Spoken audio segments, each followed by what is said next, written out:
नमस्कार दोस्तों, मैं हूं राज और आप देख रहे हो भूमि ज्ञान हिंदी चैनल। तो दोस्तों, इस वीडियो में हम बात करने वाले हैं कि किसी की पिता की प्रॉपर्टी है, उसके ऊपर प्रॉपर्टी पे बेटी कब तक क्लेम कर सकती है और बेटी का अधिकार कब तक रहता है। आपने कानून तो पढ़ा होगा, 2005 के बाद सब बेटियों को समान अधिकार दे दिया, ऐसा बोला जाता है। लेकिन जो आपकी हकीकत है, यानी जो प्रॉपर्टी है वो कैसी रहनी चाहिए, किस कंडीशन में मिलता है, क्योंकि बहुत सारे कॉमेंट आते हैं हमारे चैनल पे, जो हमारा मराठी चैनल है भूमि ज्ञान करके, उसके ऊपर हमने पूरा 4 साल से काम कर रहे हैं। तो उसके ऊपर ऐसे बहुत क्वेश्चन आ रहे थे, इसके लिए मैंने ये वीडियो बनाया कि कौन से कंडीशन पे बेटी क्लेम कर सकती है और कौन से कंडीशन में बेटी को उसमें क्लेम पास होता है और उसको अधिकार मिलता है। तो बेटियों को भी बेटों के बराबर ही अधिकार दे दिए गए हैं। ऐसा नहीं है कि 2005 से पहले पिता की प्रॉपर्टी में बेटियों को अधिकार नहीं हो, उससे पहले भी इंसेस्ट्रल प्रॉपर्टी में बेटियों को अधिकार होता था, लेकिन बेटियों को को-पार्सनरी में मेंबर नहीं माना जाता था।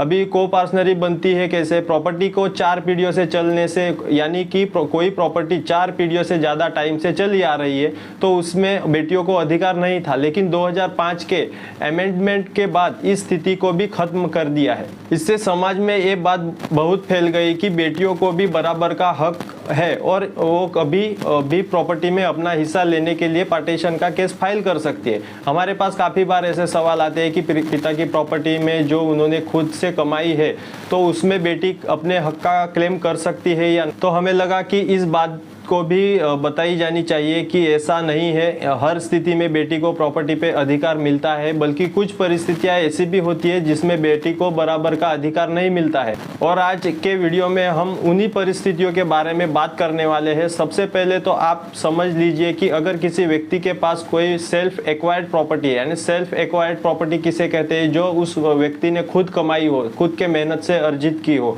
उसे सेल्फ एक्वायर्ड प्रॉपर्टी कहती है। तो वो व्यक्ति अपने जीवन काल में उस प्रॉपर्टी के बारे में कोई भी डिसीजन लेने के लिए स्वतंत्र रहता है। यानी अपने सेल्फ एक्वायर्ड प्रॉपर्टी को कोई व्यक्ति अपनी लाइफस्टाइल में बेच सकता है, गिफ्ट या दान कर सकता है, उसके लिए कोई विल या ट्रस्ट बना सकता है। अपनी सेल्फ एक्वायर्ड प्रॉपर्टी के बारे में कोई भी डिसीजन लेने से उस व्यक्ति को उसकी बेटी या बेटा कोई नहीं यानी रोक सकता है, क्योंकि जिसकी सेल्फ एक्वायर्ड प्रॉपर्टी है उसके जीवन में रहते प्रॉपर्टी में किसी और का कोई हित या हस्तक्षेप नहीं होता। ये बात उन लोगों के लिए जान लेना जरूरी है जो अपने पिता के जीवन में रहते उनकी प्रॉपर्टी में हिस्सा लेने के बारे में सोचते हैं, क्योंकि आपके पिता की सेल्फ एक्वायर्ड प्रॉपर्टी में आपको हिस्सा तभी मिल सकता है जब प्रॉपर्टी के ओनर की डेथ हो जाए।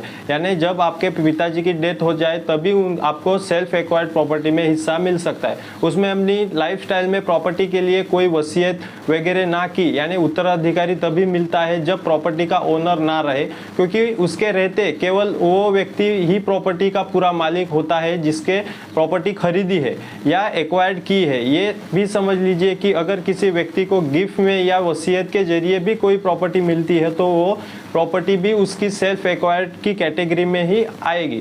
तो पहली परिस्थिति में ये हुआ कि अगर पिता की सेल्फ एक्वायर्ड प्रॉपर्टी है तो पिता के जीवन में रहते पुत्र या पुत्री किसी का कोई अधिकार उसमें क्लेम उस पर नहीं होगा। इसके बाद अगर किसी व्यक्ति ने अपनी लाइफ टाइम में अपनी प्रॉपर्टी बाबत कोई विल यानी वसीयत कर दी तो उसके मरने के बाद इस बात की कोई फर्क नहीं पड़ता कि उसके उत्तराधिकारी कितने हैं, बल्कि उसकी प्रॉपर्टी उन लोगों को प्राप्त होगी जिसके फेवर में वसीयत बनाई जा चुकी है।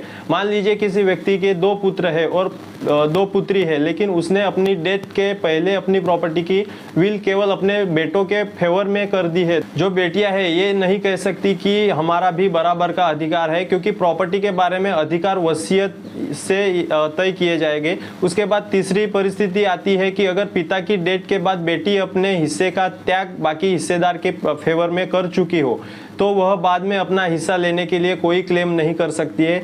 हाँ, इसके लिए ये जरूरी है कि बेटी ने अपने हिस्से का त्याग रजिस्टर सिविल यानी रजिस्टर रिलीज डीड के जरिए किया। एक बार कोई हिस्सेदार अपना हिस्सा रिलीज कर देता है, उसके बाद वो हिस्से बाउंड है और उसका हिस्सा उन प्रॉपर्टी से हमेशा के लिए खत्म हो जाता है। हालांकि हक त्याग अगर धोखे में रखकर या गलत जानकारी देकर करवाया जाता तो उसे चैलेंज किया जा सकता है, लेकिन जनरली ऐसा पॉसिबल नहीं है। हक त्याग के बाद भी कोई व्यक्ति उस प्रॉपर्टी में क्लेम कर सके। उसके बाद कुछ राज्यों जैसे उत्तर प्रदेश है, उत्तराखंड है, एग्रीकल्चर लैंड के बारे में ऐसे कानून की वह एग्रीकल्चर लैंड में किसी व्यक्ति की डेथ के बाद उसकी विवाहित पुत्रियों को क्लास 1 के उत्तराधिकारी में नहीं माना जाता, तो ऐसी परिस्थिति में विवाहित पुत्री अपने पिता की डेथ के बाद उसकी अन्य प्रॉपर्टी में हिस्सा क्लेम कर सकती है, लेकिन एग्रीकल्चर लैंड के में उसका हिस्सा नहीं होता। तो सारा रूप से किसी प्रॉपर्टी के जिसे एक्वायर किया है तो